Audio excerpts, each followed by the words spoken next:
Excellencies, distinguished speakers, honored participants, good afternoon and welcome to this webinar commemorating the UN International Day of Families. My name is Hamad and I'm the Vice President of UPF International, the organizer of this event. Actually, all credits goes to Lynn Walsh for the organization, preparation, and the conception of this event. She's always motivated by her passionate belief in the importance of the family and world peace. Her work for the family extended to the halls of the United Nations and teaching universities students for many years. Also, she held the chairmanship of the Family Committee at the United Nations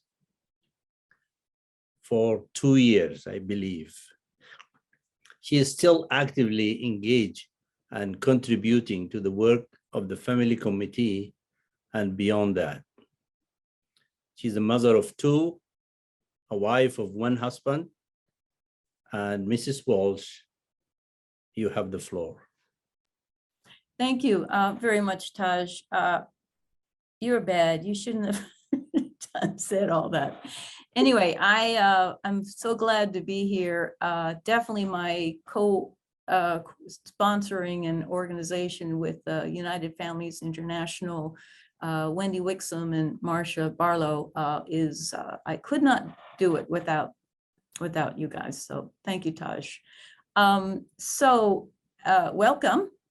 We are, as you know, we're commemorating the International Day of Family at the UN. It's normally commemorated on May 15th, but that's a Sunday, so we're doing it today. And the theme this year is families and urbanization. Frankly, with the current situation of war and conflict, UPF was really drawn to think about discussing the family and peace building. So we are leaning that way in today's discussion. There certainly is some understanding that urbanization is part of family and peace and demography. But nevertheless, I know you will enjoy the speakers. Unfortunately, our co-sponsor, the Mission of Albania, is having a hard time getting on, or maybe something came up, but we have not heard from them. They were supposed to be the first speaker. We'll continue to work to find them. We're really honored to have their co-sponsorship of Albania. I'll tell you why. The current president of Albania spoke at UPF's World Summit in February in South Korea. And he quoted the most famous Albanian you probably know, Mother Teresa. And he quoted her in saying, "How to build peace in the world?" ? And her answer is, "Go home and love your family." So it's appropriate to our discussion, and assuming that the ambassador will get on, we'll hear from him. But I will move on, and I have the real pleasure of introducing Lyman Stone. He is a director of the research for the consulting firm Demographic Intelligence, research fellow at the Institute of Family Studies, which I listen to all the time, and an adjunct fellow at the American Enterprise Institute in Washington, D.C. He's currently working on his PhD in sociology on population dynamics in McGill University in Montreal. And his research and writing on family and fertility is really extensive, unbelievable work and research. And he's been covered in New York Times, Wall Street Journal, Washington Post, The Atlantic, Boston Globe, and South China Morning Post, which is interesting. Formerly, he was an international economist for the U.S. Department of Agriculture and Lyman and his and his wife and his two daughters live in Montreal. So we're really, really treated to have you with all your experience in research, Lyman. You have the floor. Thank you. It's wonderful to get to talk to this group today. If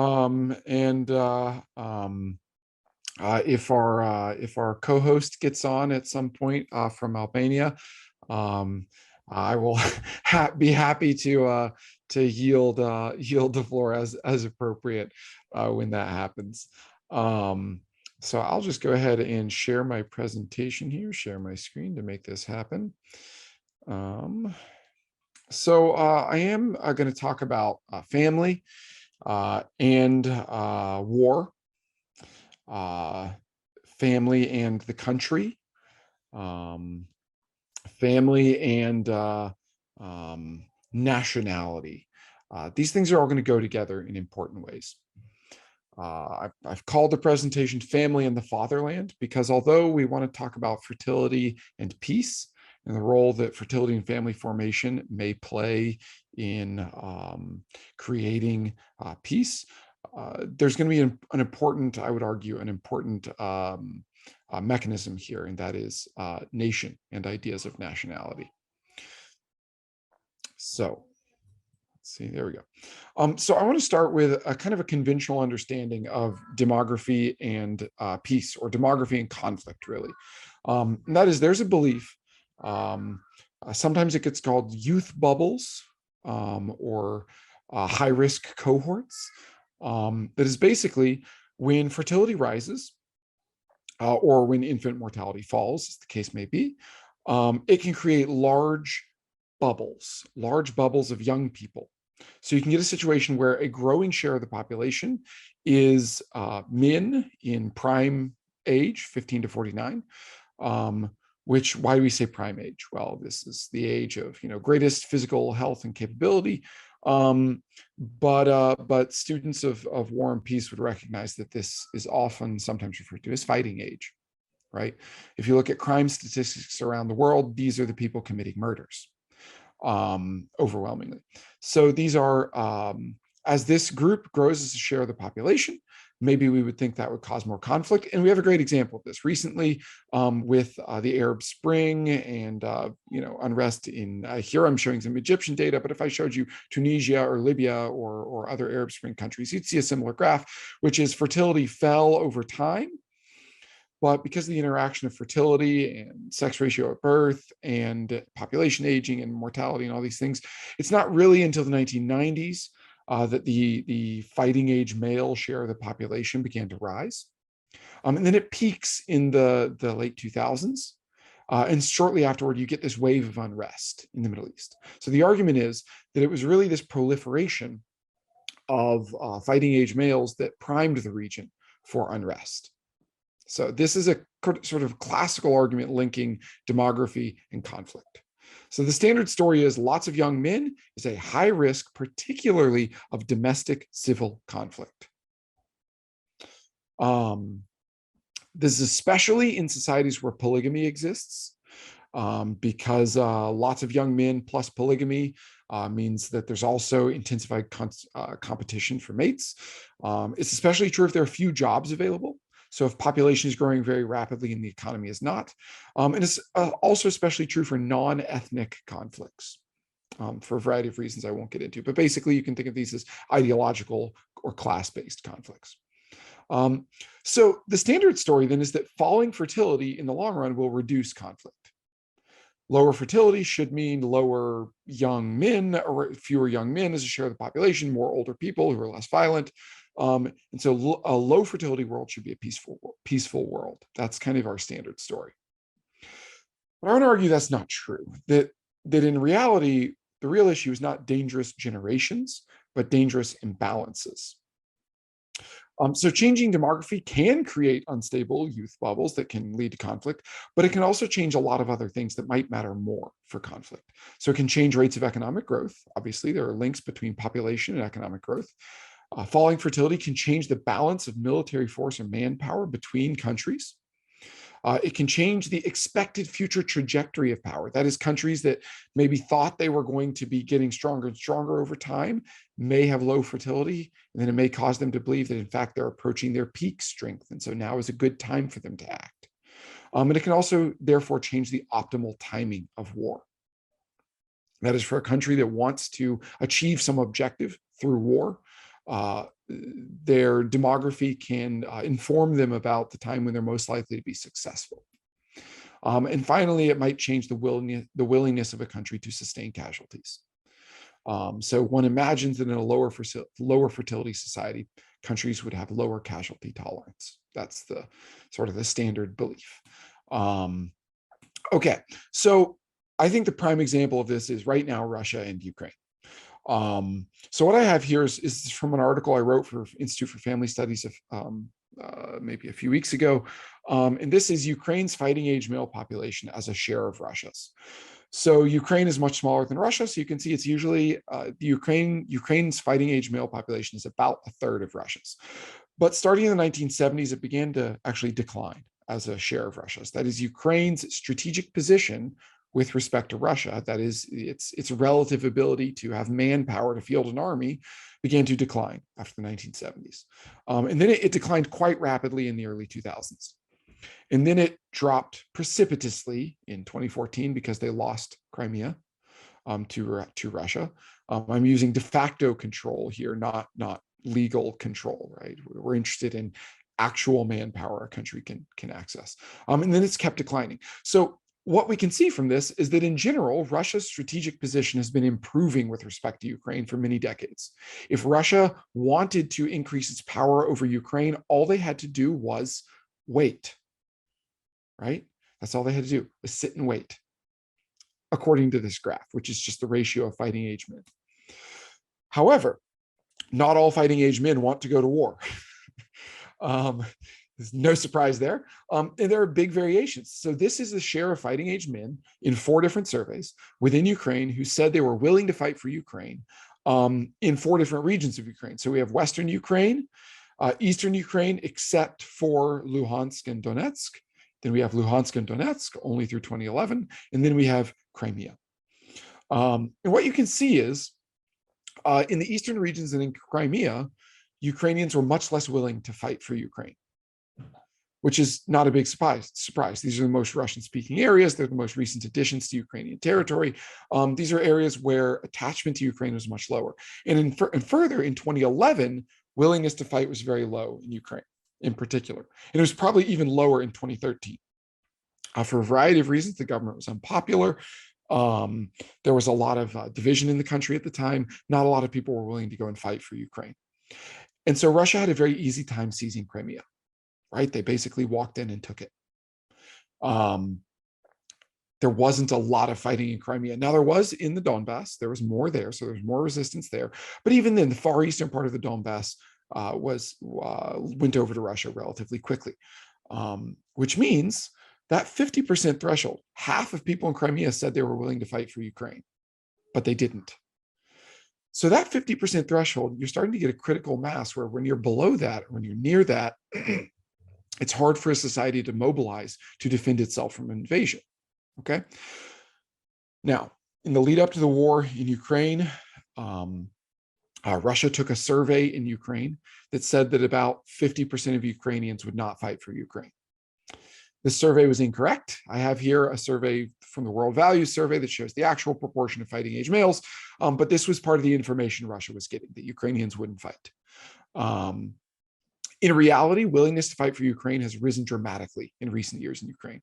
There has been an increase in nationalism in the country. That's partly sort of endogenous, but it's also intentional. Ukraine's government has facilitated this. Why? Well, here we have that share of fighting age male graph again, but then we have adjusting for the willingness to fight among men in Russia and men in Ukraine. What you can see is Ukraine's situation looks even worse on the whole, because Ukrainian men were on average slightly less willing to fight than Russian men. And that decline is even steeper in the 2000s. Ukraine's position was really deteriorating very rapidly, which means Russia's relative ability to project power into Ukraine was increasing. But then after 2014, things turned around. It wasn't because Ukraine had a baby boom. It was because in response to a deteriorating objective strategic situation, Ukraine sought other ways to mobilize its population. And one of those ways was incorporating nationalist movements into their military. So that's where you get the Azov battalion and things like that. But it's not just that group. There was an increase in Ukrainian nationalist sentiment in response to a threat. Okay, so Ukraine had a demographic imbalance versus Russia. Russia could afford to wait and see. Ukraine could not afford that. So Ukraine responded strategically. Ukrainian liberals pursued alliances with other countries. Okay, we see that happening. And also nationalists motivated or mobilized popular militarism. If you have fewer people, you have to mobilize more of them. So that's why there was a nice New York Times article a few weeks ago that was talking about all these Ukrainian soldiers coming out of retirement. There's never been so much white hair on the battlefield. So you have liberals pursuing alliances, nationalists mobilizing popular militarism. That equals a rapid change in balance of forces. Russia could afford to wait and see, but suddenly they couldn't, because actually things were turning around. And what happens when the stronger power no longer thinks waiting to see is going to advantage them? War. And that's what we got. Okay, I want to jump across the world here to the Pacific. This is the approximate fighting age male population for China and a few of its allied countries in the Pacific Rim, and for the US and several of its allied countries in the Pacific Rim. What you can see is in the late 1990s and early 2000s, there were a lot of fighting age men in China and its allies. That number is declining. And I should tell you, it's really declining faster. It's really declining more along that lighter red line there. This is using some older census data. The new census points to even lower numbers. The blue line is the US and its allies. Basically no change in the fighting age population here. Some declines, there's declines in Japan and Korea, but the US, the Philippines are having more growth. So what you can see is that there's a rapid change in the relative balance here. So this is just the ratios. So the dark blue line is the manpower ratio, and then the light blue line is, again, I'm using World Value Survey data, multiplying by the willingness to fight. So what you can see is in the early 2000s was the time where China and its allies had the greatest willingness to fight manpower ratio over the US and its allies in the Pacific. That was the time where purely in terms of manpower ratios, China had the best odds. Now, they didn't have the hardware to go to war with the US in 2007. But around that time is when we started to see this big military buildup in China, right? Where suddenly their manpower advantage is no longer rising. In fact, China's manpower advantage is rapidly eroding. So what's happening instead? A huge investment in better and more military hardware, right?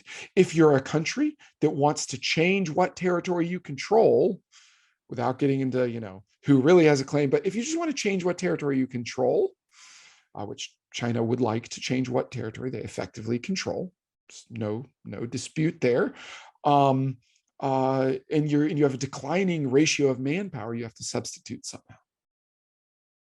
So you militarize more, you intensify more nationalism, more investment in military hardware. So peak Chinese military manpower advantage has already come and gone. To compensate, China must develop new allies, much like Ukraine did. Ukraine did it through courting liberal states. China has its Belt and Road Initiative, so economic diplomacy. You intensify local mobilization through nationalism.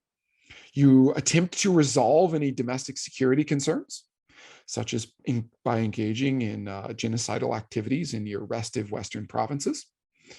And you invest in your military. So falling fertility can change the balance of power. This in turn alters the best strategies for each country. And when countries change strategies, that often leads to war, or at least heightened risk of war. The biggest security risks in Asia, some of the biggest security risks in Asia, are the rapidly deteriorating manpower and willingness to fight ratios on the Korean Peninsula and across the Straits of Taiwan. These are some of the biggest security issues, is that it's hard. Those the liberal countries in those conflicts don't necessarily have the manpower anymore. And the share of fighting age males who say they're willing to fight is not very high. In Japan, it's less than 20%. So even if high fertility might lead to domestic conflicts in some cases, low fertility is likely to lead to other kinds of unrest, as well as to changes in the balance of power. And threatened states in particular are likely to stoke nationalism and militarism to offset their weakness. And where we see nationalism and militarism being intensified, that can lead to a risk of war. Thanks for listening. That's the presentation. And I don't know if we're doing Q&A now or after. I am burning with questions. I'm going to ask a question. Lyman, that was fantastic, really fascinating. But everybody do send in your questions. I'm sure there are many. Gosh, I have so many.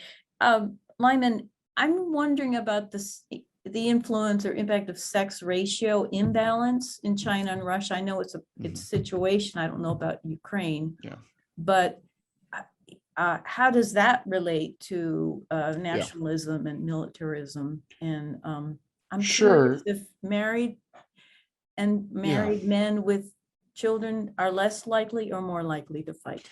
So sex ratio is a big area of concern for that kind of classic youth bubble story. If you have a really imbalanced sex ratio, you end up with a lot of fighting age males as a share of the population. And in a similar situation that polygamy can increase odds of violence, an imbalanced sex ratio can, because you have a lot of uncoupled men who tend to be more problematic. That applies to the domestic conflict story. But my argument is that aside from this domestic conflict, there's actually an interstate conflict angle to this. And on that side, does having more unmarried men increase the risk of interstate conflict? Probably not. Do married men fight less when their country calls? I don't think so. In fact, you could easily see motivations to the contrary. I want to fight to make sure my kids have a safe future or whatever. So that the sex ratio stuff might matter quite a bit for this sort of domestic unrest story. I don't know that it matters as much for the story I'm telling, which is actually how changing demography can push countries to adopt different strategies that may lead to conflict and to war. Great, thank you, excellent. Cheryl, do you want to ask a question? Then I'll open it up. And then, I'm sorry, then I'll welcome you, Cheryl, to speak, sorry. Hi, thank you, Lyman. That was fantastic, very interesting. I want to get rid of this. My question is about the fertility in Russia. You can imagine Ukraine is a smaller country, so we'll have to see what their rates are. But I know from remembrance that Russia had one of the historically lower fertility rates in general. And because they want to stretch over 9 time zones, Russia was really worried about how's it going to hang on to its own country, basically. And I'd love your comments on that. Yeah, so Russia did have quite low fertility. Ukraine's was even lower, so that explains that deteriorating ratio, right? That Russia's is low, but Ukraine's is lower. They both actually have declining fighting age male manpower. It's just Ukraine's declining even faster. But Russia also, under Putin, they implemented a lot of pronatal policies.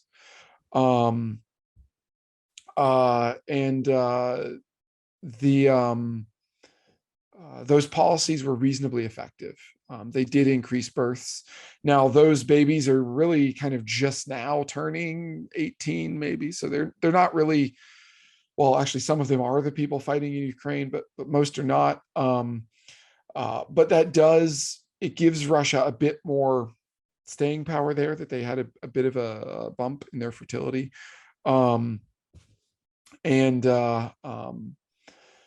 But I think Russia's also, there are a lot of people out there who believe rationally, I think, that low fertility will make it hard to replace casualties. And the difficulty of replacing casualties will deter countries from going to war. I think Russia is a great example of why that's not true. Russia has had low fertility for quite a while. They cannot replace casualties easily. And a lot of the fertility they have is non-Russian minorities that the government has some concerns about, right? They don't necessarily want to totally depend on non-ethnic Russians. And yet here they are going to war more frequently than any other country other than, the US. So why? Well, one answer is that when your fertility is falling, to maintain mobilization, to maintain your ability to keep a recruitable population, you have to do something else. And what you have to do is you have to really convince your people that that war is fine, that the cause of the country is worth it. That is, you have to really stoke a militarist version of nationalism. Or in Russia's case, not even nationalism, a kind of imperialist idea, a kind of imperial ideology. So, I mean, the great example of this, I'd highly recommend, either visiting or look up pictures of the Cathedral of the Armed Forces in Russia, right? It was just built in the last few years. It's incredible, like remarkable artistic production, but is also just speaking to the ideology at work. But when you're promoting that ideology, that reduces the political costs of war. And in fact, it kind of means that you need to go to war to satisfy the ideology sometimes. So the demographic situation sort of nudges politicians into pursuing kind of a biopolitic of war. And then that politic eases and encourages entrance into power contests that lead to war. Thank you very much, Lyman. And again, such an excellent information that certainly something to think about, especially at this time today. Cheryl, sorry to have you speak before I introduced you, but now I'm changing gears. No problem. And Cheryl Wixom is our next speaker. She is a 40-year veteran in print journalism, and she has been a staff member and news reporter for the Washington Times in Washington, D.C. for 30 years.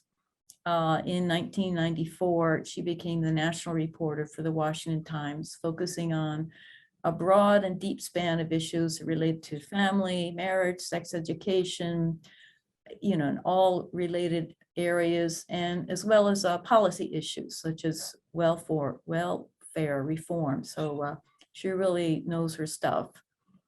She's currently part of the Washington Times Global Media Group and serves as the senior advisor to the Universal Peace Federation, International Media Association for Peace, or IMAP, and which we're grateful.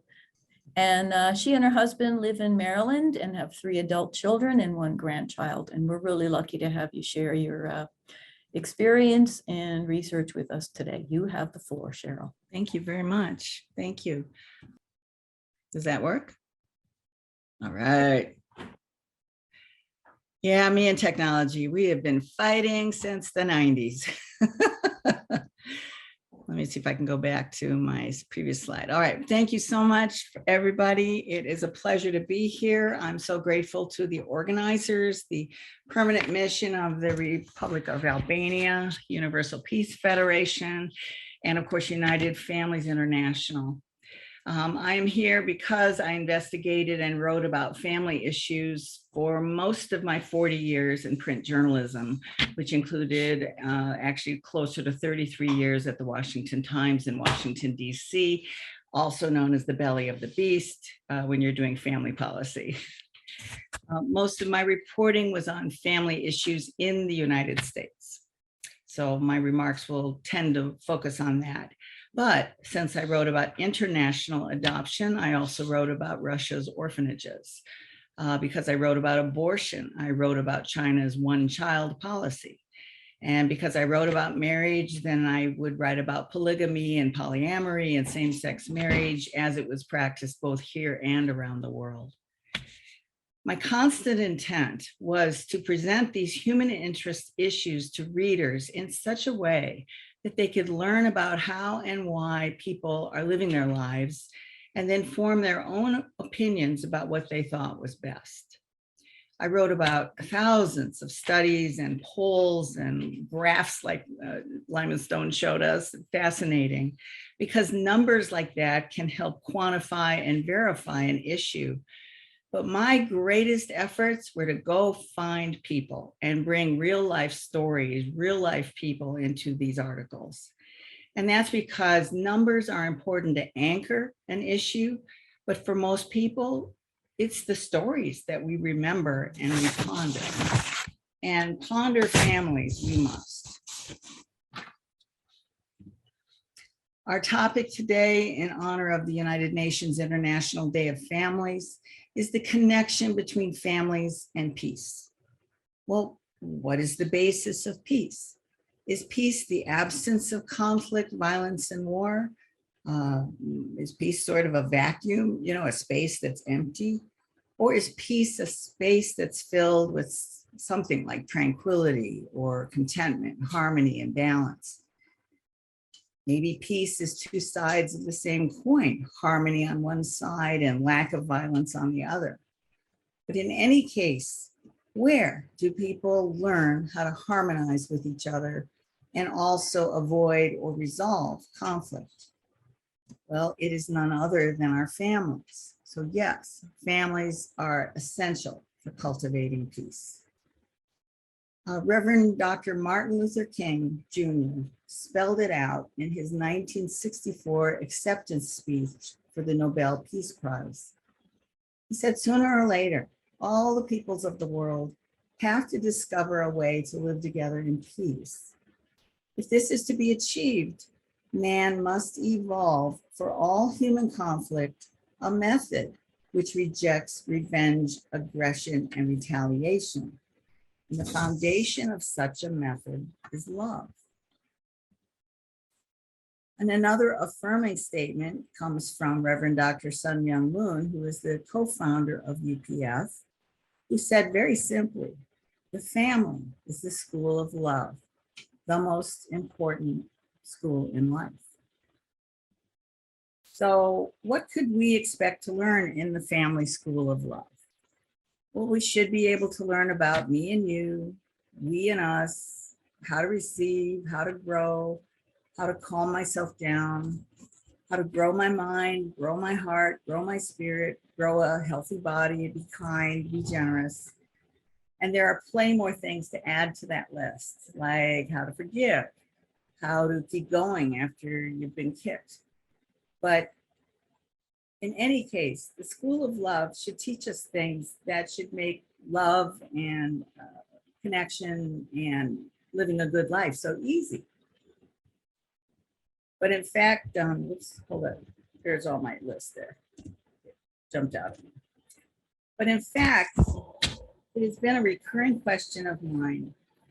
Having a happy, stable, harmonious, industrious family should be fairly easy. And our communities should therefore be filled with such families, and our nations should reflect that general stability, prosperity, and happiness. Yet even in the best circumstances, and even when people generally want ideal families, we travail. So some of you hopefully recognize this gentleman, Garrison Keillor. And let me get a bit whimsical here. Because if you listen to American radio from the 1970s on, you might remember Garrison Keillor giving humorous radio newscasts from the fictitious town of Lake Wobegon in Minnesota. Now, Lake Wobegon was supposedly a nearly perfect place where all the women are strong and all the men are good looking and all the children are above average. Keillor spent 42 years telling America tales about all these almost perfect people and their families. You know, how the kids tipped over outhouses as a prank, how everybody gossiped about each other while appearing to be nice, and how everyone lived stoically in the cold Minnesota winters, where even if there was a blizzard, Nobody even considered shutting the school down unless you couldn't see the building. So Keeler explained later, why did he pick Lake Wobegon for his idyllic town? And he said, well, in English, of course, Wobegon means being in a sorry state of woe. And then he joked about, so many things in Minnesota are named after named with Native American words. And he said, well, in Native American, Wobegon means the place where we waited all day in the rain for you. So it was a joke inside and out. So I mentioned Lake Wobegon because writing about family issues for several decades, I really longed for towns where all the adults were strong and good and all the kids were above average and everybody seemed to know everybody's business. And the biggest problems in school were, chewing gum in class and throwing paper airplanes. I wish I could have written more about chewing gum in class, but instead, here is the beginning of the list of the issues that I did write about for decades. Everything about sex and love, STDs, teen pregnancy, abortion, poverty, welfare, cohabiting, marriage breakdown, marriage enrichment, adultery, money, in-laws, parenthood, single parenting. Oops. Sorry, I'm trying to advance here and get you out of this one. And then the next slide is not coming up here. Me and technical difficulties. Don't even start me with the remote. Okay, there we go. Thank you. Jump down to slide 8, and I appreciate it. You guys are like my husband. He fixes everything. So continuing with the things that I wrote about, it's work and marriage, leisure time, daycare, school issues, child abuse, divorce, remarriage, step families, religion, child custody, child support, mental health, parents in prison, infertility, assisted reproductive technologies, adoption, including embryo adoption, same-sex marriage, polygamy, and all the family forms. So as you can see, going from Lake Wobegon and tipping over outhouses, the reality is there's so much drama in our family issues. Now, all these news issues have changed over time, and many have seen positive changes due to the countless men and women who have invested in helping people improve their lives. And for me, I do believe the future of the world's families is very bright because so many people care. People are not satisfied with the drama that we see in American and world families. But for many of the years that I was reporting, I just could not find an answer to so many of these issues. And as you can imagine, there's incredible heartache embedded in all these family issues. And many, many, many times after I had an interview with someone or visited people's homes or came away from meeting people, I drove home in tears. And when I got home, I just hugged my kids, my husband, and then prayed about how in the world can we push past these problems. And as a reporter, I was driven to understand why things could go so wrong. So our next slide should be right there. So I wanted to know why people could be so unkind to each other. Why does dysfunction seem to overwhelm functional people? Why does some of it seem to be generational? Well, then in 2002, I read a book that started to answer my questions. And that's the next slide. Now, this book had a very weird name, Love at Goon Park. Well, Goon is actually a post office typo for the laboratory that was at 600 North Park. So it was a joke. But this book was not a joke. This book was amazing. And it was written by a brilliant science journalist, Pulitzer Prize winner named Deborah Blum, about psychologist Harry Harlow, who had studied monkeys in the late 1950s and ended up changing American parenting styles.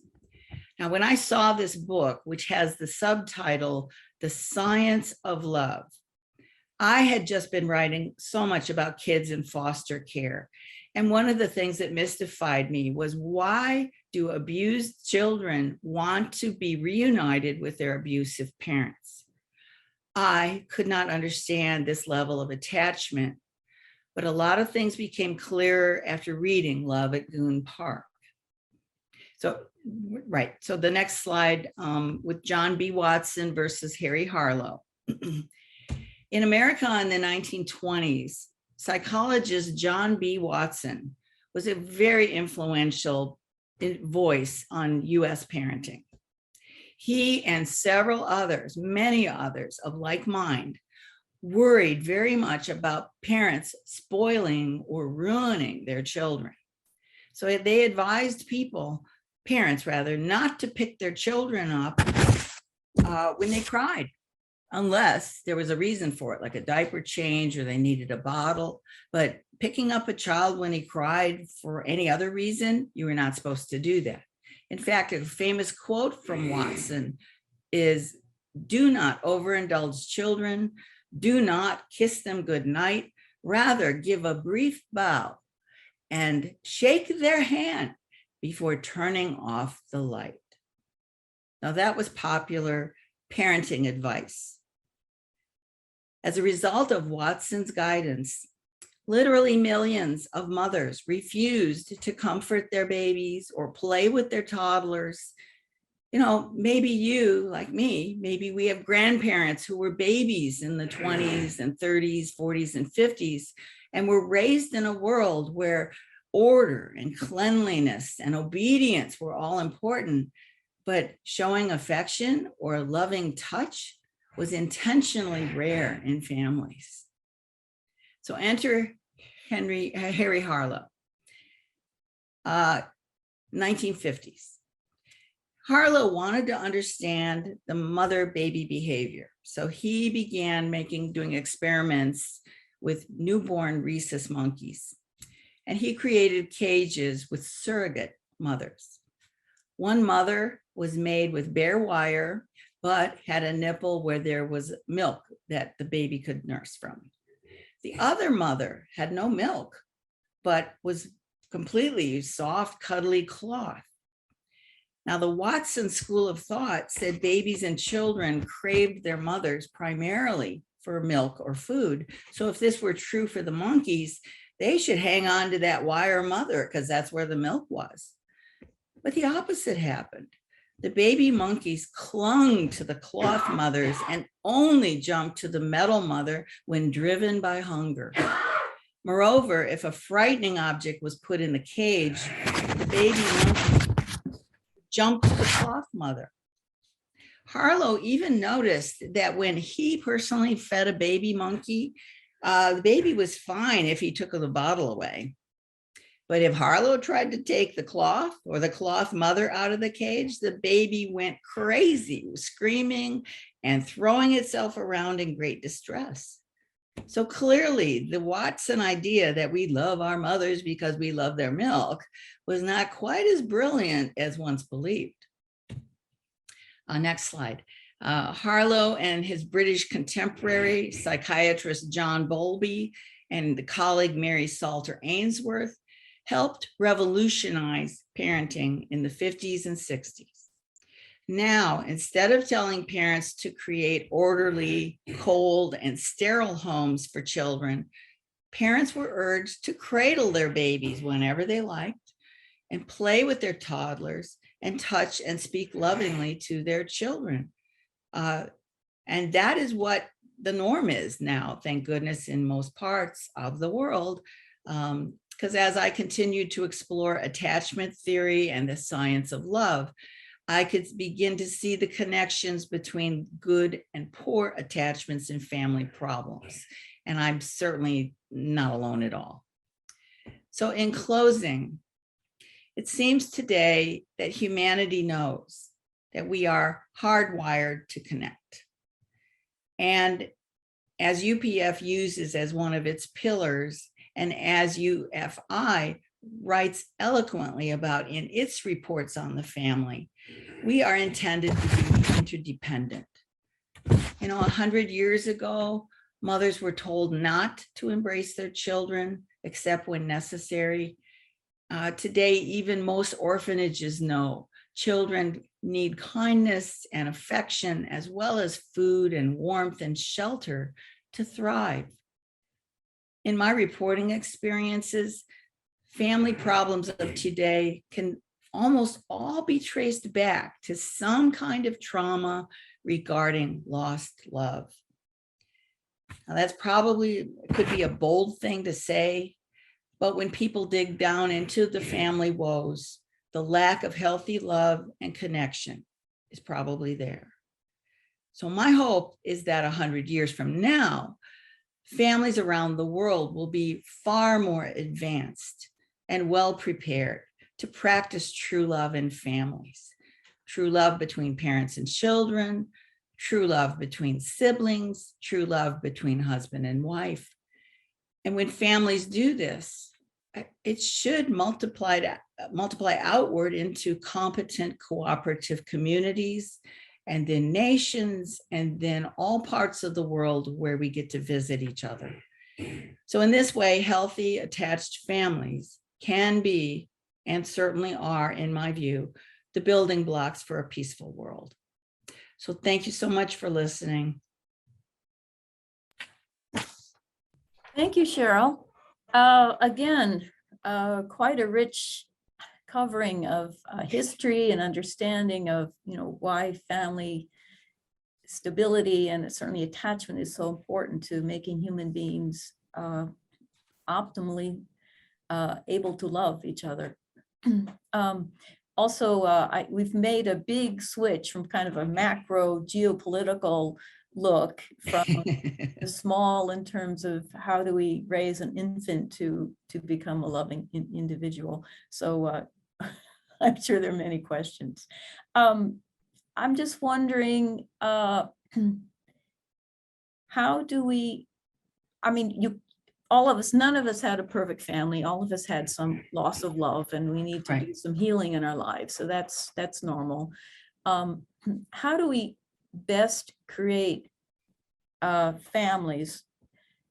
How do we help young people create families that will have that stability and will have that increase the chance of being good, responsive parents that can form secure attachment with their children?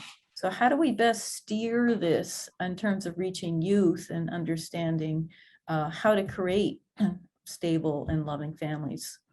Well, the very wonderful good news, and I believe this is worldwide, there is a wealth of child development and relationship skills, marriage enrichment, education. You almost cannot avoid it. And as parents and family members, grandparents, siblings, friends, as we help each other through our various struggles, we can mentor young people, we can be a force for wisdom in our family domain, because we all learn everything. I mean, the bad behaviors we're learning from someone as well. So the goal is to avail ourselves of the kind of incredible understanding of how we have a healthy relationship. To me, love, the pillars of love are very simple: having trust, having respect, and having kindness. And that you can build right on that and build an incredibly happy world where you have those three things validated in our relationships. Great, thank you. Lyman, you have a question for Cheryl, and then after that, we'll go into regular Q&A. Sure. I have to say, I found myself wondering, in hindsight, we can look and say, oh, this parenting advice was terrible, about the low contact parenting and such. But I wonder, are we doing something similar today? I can, there's debates about like free range parenting or helicopter parenting. You can think about social media and how it changes our sociality. So I'm wondering, when you look at the world today, what do you think? What do you think my kids are going to look back and say, that was a weird parenting thing you all tried back in the 2020s. Why did you do that? That was clearly wrong. So, I mean, what's it going to be? Well, the pendulums do swing, don't they? Yes, one of the subjects that I didn't bring up was all the worries we had for millennials, Gen Ys, and the Zs about narcissism, because they have the technology to help them take selfies and selfie sticks, and every picture everywhere is people, how beautiful I am. I mean, the Jean Twenge, I guess, out of San Diego University, has written like 3 books on the narcissism of our kids. And then you mentioned parenting styles. Absolutely. Free range, do what you want, to helicopter, which is let me do it for you. And we really are still trying to figure out how to navigate parenting that is just right, not too much, not too little, etc. Again, reining everything back in to what makes people stable and be seen and be understood, and then learning how to have a relationship with everybody. There is wisdom in so many materials along those lines, that free range parenting is an extreme, helicopter parenting is an extreme. So we want to just bring it in, because to be interdependent also means that we appreciate independence, and also be able to be comforting to people when they really need it. But so if I see someone in a fetal position, I know what to do, but the goal is to get them out of the fetal position and back walking again. Thank you very much. I personally am a great coach for marriage education, marriage preparation, so we can learn how to communicate, deal with our emotions, and parenting education. Anyway, I applaud, and let's keep going in that direction. We need definitely to improve not only valuing of parenting and marriage, but how to. I mean, you learn how to do everything else, use the computer. The most important thing is, how do we raise human beings to their optimum? So thank you. Okay, I now am going to pass the floor, pass the mic to my moderator for question and answers, Wendy Wixom, who's the president of Universal Peace Federation. And Wendy, give a little intro. Oh no. Sorry, I wish I had you. I enjoy working with you. I don't think it needs two organizations at the same time. President of United Families International. And Wendy, introduce yourself a bit, and then, I appreciate if you can handle the question and answers. Thank you. Thanks. I was also asked to share just a little bit about United Families International. So since 1978, United Families International has been working to strengthen and protect family, marriage, life, human sexuality, parental rights, and religious liberty. We obtained United Nations consultative status with the Economic and Social Council in 1998. And recognizing that the influence of the UN has a trickle-down effect into the country, state, and local policy, we've been involved in educating on these issues that impact the family and advocating for policy with pro-family language and protections at all levels of government.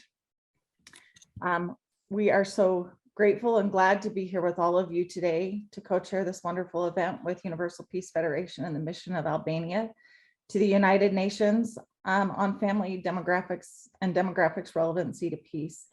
Thank you, all of you, for your words and your presentations.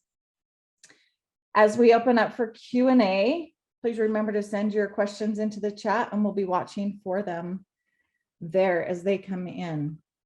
I'm going to take a little privilege here and ask a question right off. Lyman, As far as demographics and societies go, I mean, we see a decline in demographics.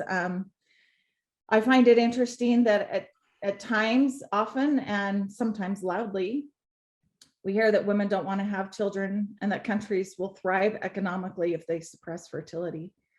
Why do you feel it's most effective way for countries to encourage, what do you feel is the most effective way for countries to encourage marriage and family formation and increase fertility and yet also maintain peace? As you mentioned, that as you increase that and there becomes a larger number, that there can also be a growing concern for violence. So how do you feel is the best way to handle that and manage those? So first of all, there is this narrative you see sometimes that you get the sense that the main problem facing women around the world is how to not have children because most women don't want children. That's sort of the sense you get from rhetoric on these issues. The reality is, although unwanted pregnancy is a very real, significant issue in every country around the world, and it's just as prevalent in rich countries as in poor countries. There's no difference in the share of pregnancies that are unwanted in Kenya or in Sweden, statistically speaking. So that's a real problem everywhere in the world. But in fact, there are more missing births than there are unwanted ones. That is, if you compare how many births women say they want to have, how many children they say they want to have, versus how many they end up having. Around the world, you add this up for every country, there are more babies that women say they want to have that they didn't have than there are babies that they had that they say they did not want to have. So that's, I think, an important starting point. And this is especially true in the high income countries, but even in a lot of middle and lower income countries.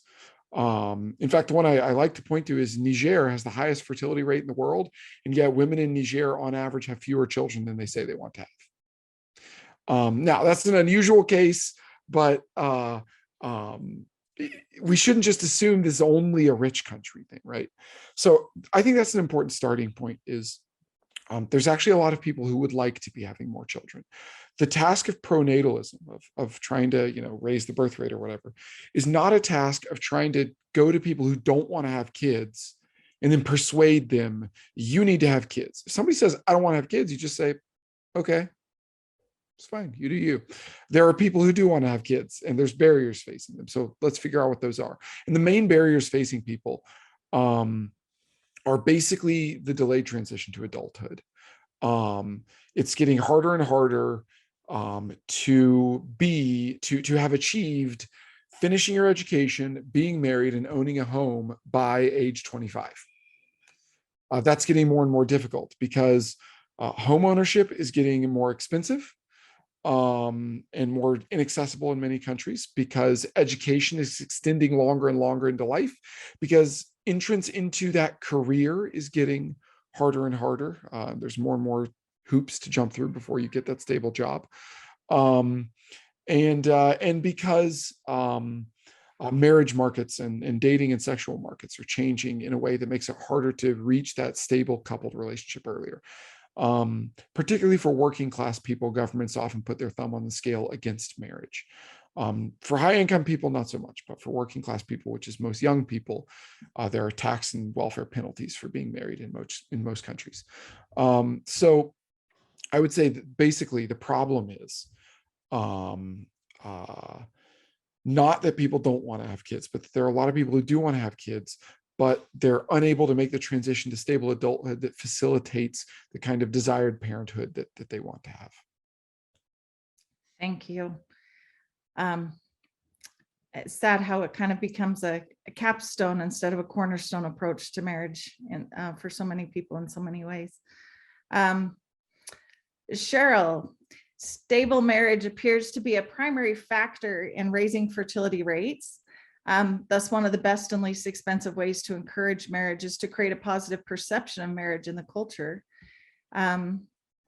You also mentioned the need for child-parent attachment. How do you feel that we can best teach or model this to society?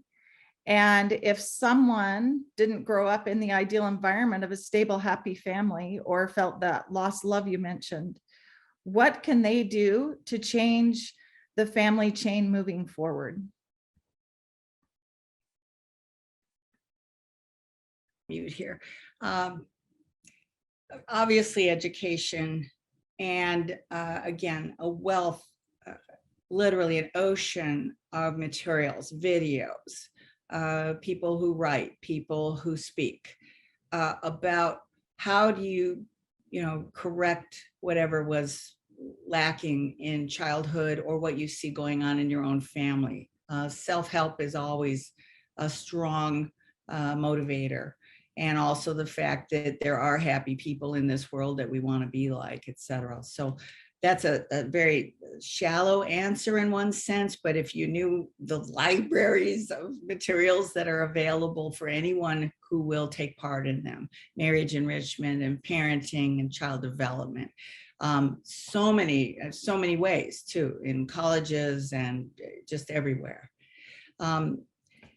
What I wanted to point out about demography and marriage and childbearing and all these things is the media is, sorry to say, we are a big part of the problem, because the media, whether entertainment or news, loves to tell you it'll cost $5 million to raise a child today. And these studies, I rarely wrote about them because I was a mother of 3 and I still could pay my bills every month. So stop it with $5 million or $4 million, whatever it is. Nonsense. You figure out how to do it. You figure out what you live with and what you don't live with. So the media wants to make it so expensive and then to have kids. And then they want to say, well, maybe you didn't marry the right one. I mean, that's another common theme, that doggone it, this great person who isn't perfect, somehow, well, he wasn't the right one or she wasn't the right one. And it's like, honey, no. You become better because you're married to that person. That's the whole idea of marriage. You bring out the best in each other over time, not maybe right now, or et cetera. And then also media wants to make it sound like, if you have kids, you lose your life. Oh my gosh, no more sleeping in and having coffee every Saturday, et cetera. No, you're going to be watching cartoons, or you're going to be, running to soccer or something else, as if there isn't joy in that sort of thing. And also, so much of media wants to make it sound like all families are in trouble at all times. Well, there's too much drama everywhere. It's also not true. The quiet times, the happy times, the contemplative times, the times where you just play with each other on the floor, you're drawing, you're doing all these wonderful, contented things that are under the radar for media, because media, if it bleeds, it leads. So we don't talk about the vast amount of time that's spent in a contented way with our children and our spouse and our in-laws, where everything is okay. And the media does short shrift on that. And of course, movies and entertainment, especially now when you have to, it's so rapid fire, our attention spans are so slow, or rather so short, I should say. It's hard to actually tell the story of life anymore, because it doesn't have, it's not changing screens every 2 seconds or less. So we have an uphill battle to promote marriage as a fantastic path, part of our life's journey, and having children is wonderful. And one last thing, kids need siblings. You can be a single child. It's okay. It happens. I get that. But what's wonderful is growing up. Your siblings are the ones that go through your whole life with you. And then if you have siblings who have children, now you've got cousins. And we don't talk enough about these additional levels of relationships that go beyond the core family, the nuclear family, but they make life so incredible. My husband's one of 10 kids. We have kids in the Wetstein room. I mean, we could fill a stadium practically. And okay, there's drama, there's all kinds of interesting things. But the point is that it wasn't too long ago that people thought having 4 kids and 6 kids and 10 kids is not extraordinary. I mean, Doug's mom was one of 12. So here we go. So yes, I believe very strongly in the value and the importance of stable marriage. We still are figuring out all the dimensions of it, but to actually have people in our life is just, it's the purpose of life. Thank you. Great comments. And boy, I have 5 children of my own, and it's been an adventure and a joy and a challenge and great all at the same time. Lyman, question for you. Does having one child influence parents to be more permissive or authoritarian, leading to a child's weak impulse control and or rebelliousness, and therefore being more aggressive? Might that, or I don't know. Cheryl, maybe, or Yeah, broadly, the most uncomfortable thing to hear as a parent is that most of the research on parenting suggests that parenting style doesn't matter very much. Parental presence matters. It matters that a child isn't an orphan.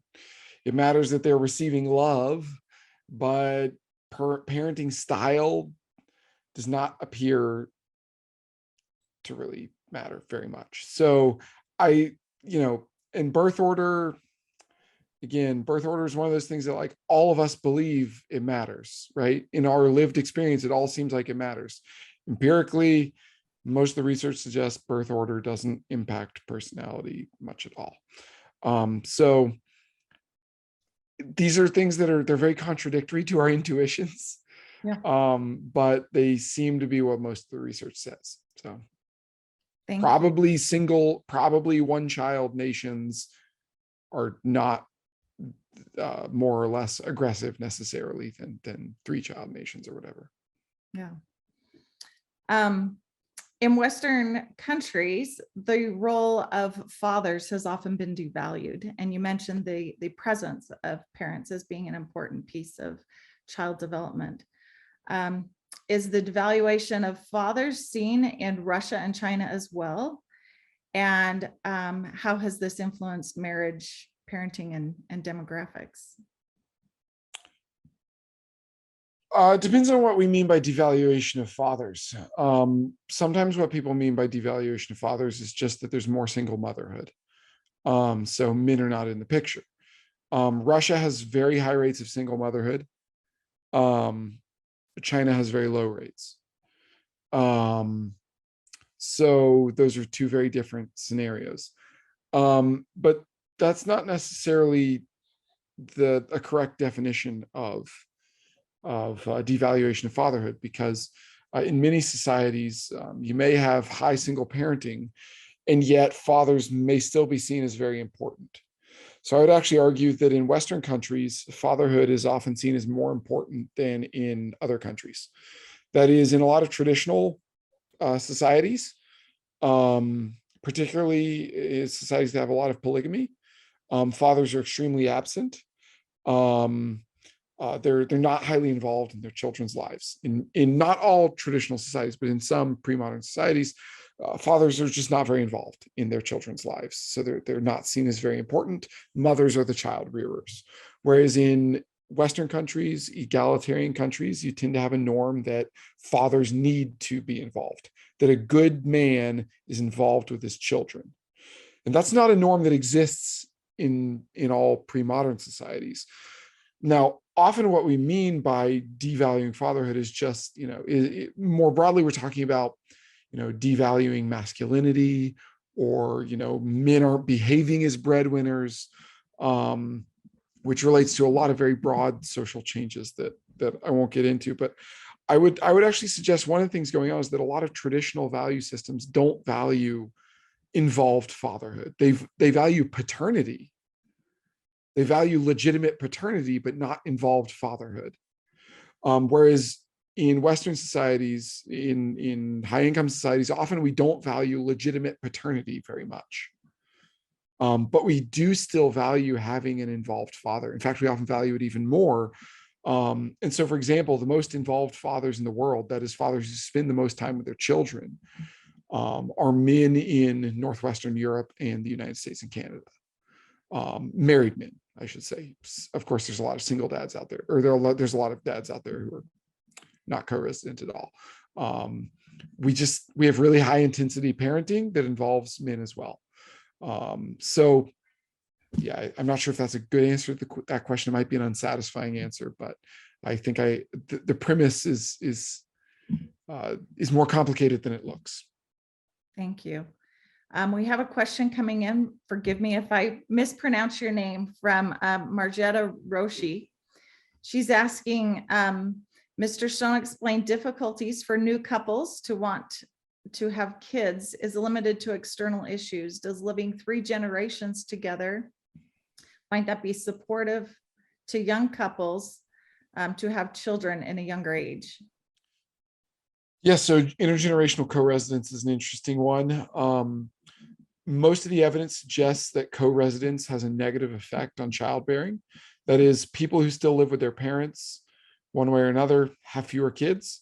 And intergenerational co-residence is one of the major drivers of low fertility in Spain, Portugal, Italy, Greece, and Eastern Europe. However, living far from your parents is also associated with low fertility. So the optimal geography fertility is living across the street from your parents, or like 3 houses down. Right. You don't have to listen to each other, but the childcare is right there. So, so like kind of your like multi-generational household arrangement is generally not great for family formation. But your like Western high income, everybody lives 500 miles from everybody else arrangement is also has pretty negative fertility effects. There's like a Goldilocks zone where like you all kind of live in the same metro area, the same town, but you can still have a little bit of privacy, a little bit of independence. Mom isn't in the other room while you're on a date, like it's, yeah. Thank you. One more coming in from Richard Urban. He asks, and Cheryl, if you want to answer this, what about the role of sexual abstinence before marriage and preparing youth for marriage? You mean people need to learn about sexual self-control? Yeah, I think that's pretty much important at all times. There's a lot of abstinence in marriage, as married couples know and kind of don't talk about. But, if you're sick, if you're out of town, if you're pregnant, if you just gave birth, if you're not talking to each other. I mean, there's just 1,000 moments in a marriage where sexual self-control and being able to not then vault off to a bar or something like that because I'm lonely or I'm angry at my wife or my husband. We practice continence is the word that was used for decades, sexual continence. Learning that as a young person is extremely valuable because it's a premature experience for the vast majority of young people. And sex is definitely the best in marriage, according to a lot of studies. May not be, it is frequent and it is very highly satisfying to both male and female. So we want to keep sex in the right position because so many different problems do arise if sex goes in a way that harms the core relationship in a marriage. And we all have written and read about the hookup culture and the kind of sexual revolution culture that many countries dwell in. And it is just problem after problem after problem. So learning sexual self-control, sexual integrity is another phrase for it, is very valuable. Thank you. Lynn, we're running down on time here. Do you want me to ask another question or should we let them share final thoughts and turn the time back to you? What would you prefer? How about we do final thoughts? What takeaways you'd like us to take, and what you really want us to know. This has been great. Thank you, Wendy. Good job. Thank you. So Lyman go first because he went first? I feel like I've spoken a lot. I guess close your remarks. I mean, I think the important takeaway from my remarks was just that a low fertility world, low fertility we often associate with a kind of liberal democratic society that we think of as peaceful. We visualize it that way often, but I think that's naive. A low fertility world could easily be a world of unstable demography, leading to increasingly embittered countries leaning ever more intensely on nationalism and militarism as foundations for legitimacy, and therefore seeing increasing power competition. That's an entirely plausible outcome of a low fertility world, and I think it has to be taken seriously. That's right. Excellent, thank you. Cheryl? Well, in my attachment focus, I came across many articles preparing for this talk about the importance of attachment, particularly to mothers in the first 3 years. And that if there is a loss or disruption in that attachment with moms, it actually was going to pose a problem for the child to form attachments as an adult. In other words, that those first 3 years are so incredibly essential for us to be a stable adult capable of experiencing relationships of love. But I also wrote about fathers and fatherhood for doggone it 25 years, because there was so much thinking that women moms were important, but not the dads. And sure enough, a big fatherhood movement arose to say men are not just breadwinners, men are not just the person that floats through your life. Dads are essential on so many levels. And then they began plowing into research and studies and whatnot, and showing that fathers are essential for sons for a variety of reasons, one of which is it helped a son to become a man. And then fathers were so essential for daughters, because the father becomes ideally the first person that a daughter falls in love with. And because, and especially if the father is a really righteous, good man, wise, and all these wonderful things, the daughter will simply insist on marrying a similar kind of a man and raise her children in that way. And these seem to be irreducible relationships. So I'm so happy that I know Scandinavia and United States, Canada, I'm so grateful for the men in those regions really embracing the idea that they're really essential in the family dynamic. Because somehow we always kind of knew moms were important, but to actually bring both parents front and center. With little kids, when you watch them, they play with everybody. They want to be with everybody. There's so many lack of problems between little kids, unless they both want the same toy, I guess. But where did we acquire all these other ideas that it's us and it's you and me, or us and them, and things like that? Learning how to build peace in the family, I think, does mean looking at each other through the eyes of you're my brother, you're my sister, you're my friend, and just building on all of that going forward. So as you can see, I'm an idealist, but God knows I've seen what hell looks like. And I'm going to be an optimist, and I'm going to believe in the better angels of humanity to figure these things out. Thank you. Wow.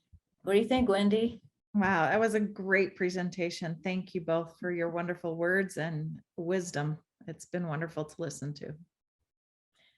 Yeah, we've really covered, from, war and militarization and national strategies based on demographics, and to, the essential nurturing day by day that, the intimacy of family. That's quite a spread. I guess we're very ambitious. But obviously, we need peace in the world. We need to have nations, under control and not being aggressive. And demographics is very important to that. So we need to help people value the family so that fertility is something that promotes peace, not too much, not too little, but also what goes on in the family. People are truly choose well. The most important decision you make in life is who is going to be the other parent to your children, and then how to really succeed in making the journey of marriage and parenting successful, because we need to create citizens of peace. So anyway, thank you very much. I do apologize that I don't know what happened to the ambassador. Things definitely happen. I mean, this is not too, sometimes they get called to a meeting, and as we know, things are going on in Europe. So anyway, maybe we'll have them back, but we appreciate their willingness. So thank you all. This is recorded. We will have it eventually at upf.org. I thank you. It's been great for your investment. I guess that's it. Thank Very you, good. everyone, for joining us. Okay. Thank Bye-bye. you.